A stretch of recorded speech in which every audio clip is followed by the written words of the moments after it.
Hi, my name is Rachel. Welcome back to another YouTube video. In this video, I'm now 7 weeks out from my next powerlifting competition. At the start of this video, I was 8 weeks out, and then now I'm 7 weeks out. So super excited. I'm gonna get into all my training updates and how I'm feeling, getting closer and closer to my competition prep. But before that, I'm going to hop into the main topic of the video, which is how to make your workouts more efficient.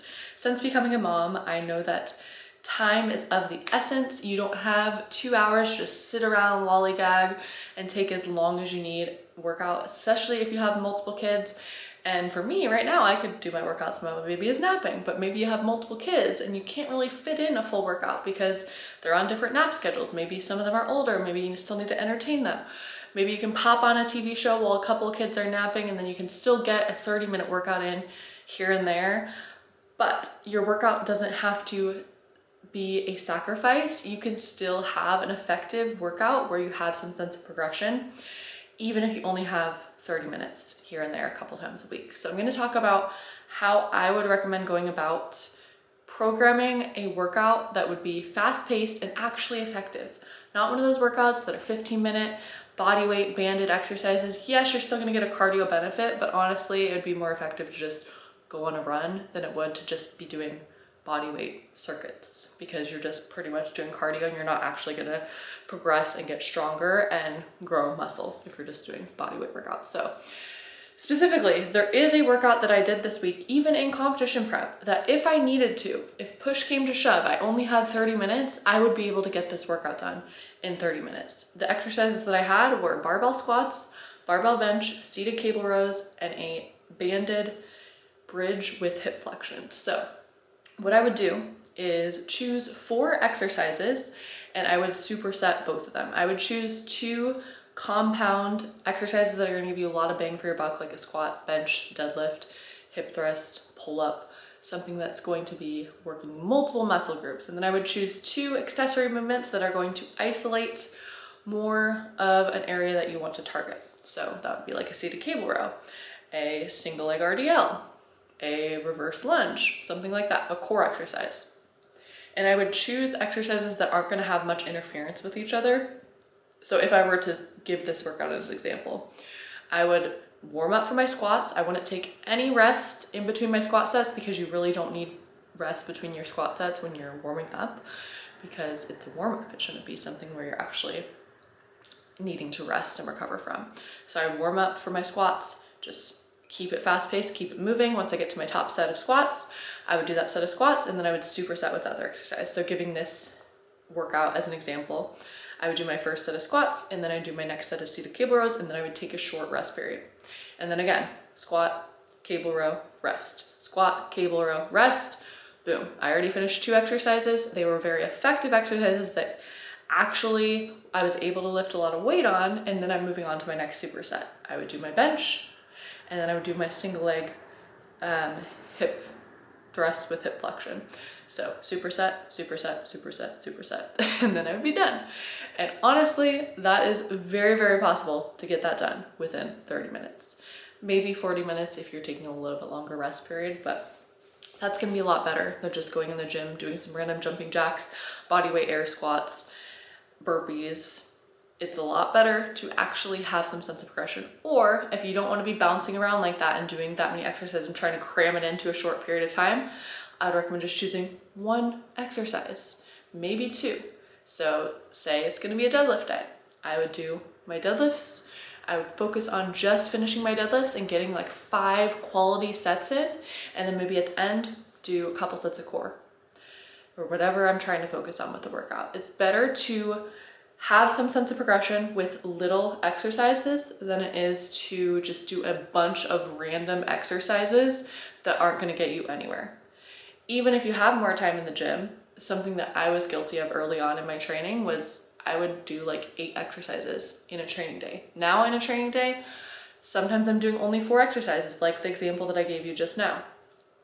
Or I'm doing 5 or 6. I usually don't ever go above 6, but when I first started working out, I was thinking, oh, more is better.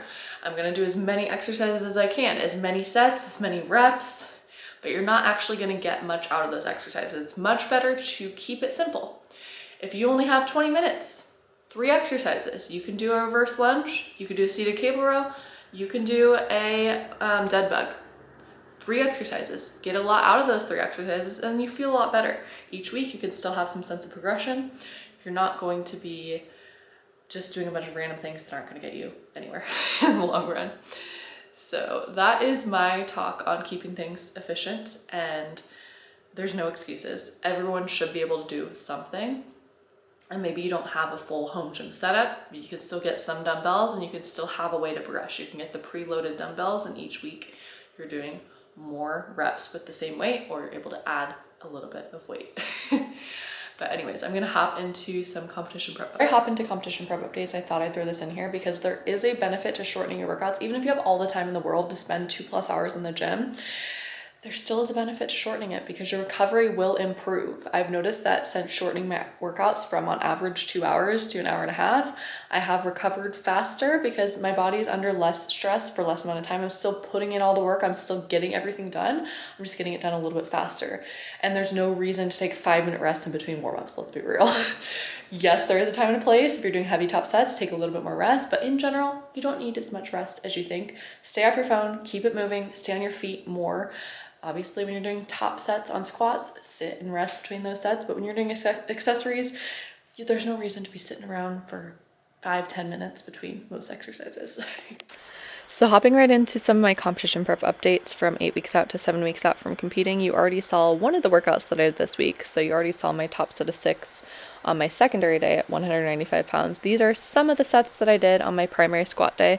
I had a pause single at 220 pounds, and then I had a back off 2x2 at 220 pounds. Specifically for me, I'm not an explosive squatter at all. My legs are really, really long in regards to my torso, and I'm also just really tall when it comes to powerlifting. I'm 5'9". Most people in my weight class are only around like 5'2", so it's a lot of work to get to the bottom of the squat. And there are a lot of technique changes I want to make in the off season, but when you're in competition prep, you kind of just have to keep pushing forward. So where I'm at right now in week 2 is the same as where I was at week 3 last walk, so that's all I could hope for. Even though I backed off a little bit in weight and I was working on my depth a little bit, making sure it was competition legal after squatting with a huge pregnant belly for 9 months. It's feeling good, turning a corner. I'm also doing high bar squats on this day, which I really love. High bar squats and pause squats are honestly some of my favorites, but overall squats are moving in a positive direction. And I'm still thinking that 248 is going to be a realistic goal, which is only 11 pounds under where I was at my last competition before getting pregnant. And then on bench, I did make some technique changes while I was pregnant, and then in my postpartum off season, I also made a change to slightly lower my touch point a little bit more from where it was during pregnancy, and it is paying off. One thing about making technique changes is going to feel really uncomfortable and really unnatural at first, which I know I'm going to have to deal with in my off season for squat when I'm changing some things around. But once you get it down, once it clicks, it's going to feel so much better. I'm feeling like bench, I have 159 in me. You saw me do a top single at 145 after a 2x2 at 135, and then I also did 5 reps at 135. So I feel like I have 159 in me, which is only 2.5 kilos under my max at my last meet, and at the bare minimum 154, but I think I can get 159. And then I'm also currently doing Larson bench still. I'm doing it with close grip. One thing I will say is commercial gym benches for Larson bench, when they're super, super narrow, are really hard. And if you ever wonder why powerlifters arch, it is to get their shoulder blades grounded into the bench and to have a stable base to push off of.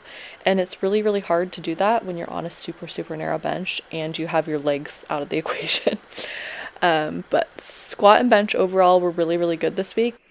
And lastly, deadlifts. Deadlifts are always the reason why I compete in powerlifting, but for some reason they are my most strugglesome lift when it comes to literally every single competition prep because they're so fickle. Some weeks they feel really, really strong. Some weeks they feel very off like they did this week. However, I still lifted more this week than I did last week, but my recovery was a little off. I was feeling really stiff and achy. So even though I was supposed to do 3 reps at 315, I only did 2 reps because it honestly wasn't worth it. I'll be able to hit more next week when I'm feeling better and I'm feeling fresh, but sometimes it's just about capping it where you're at. That's why it's really important to follow the RPE scale and make sure that you're not pushing yourself too hard, because sometimes it's not worth it. Like, save it for the competition day, save it for a day you're feeling fresh and recovered.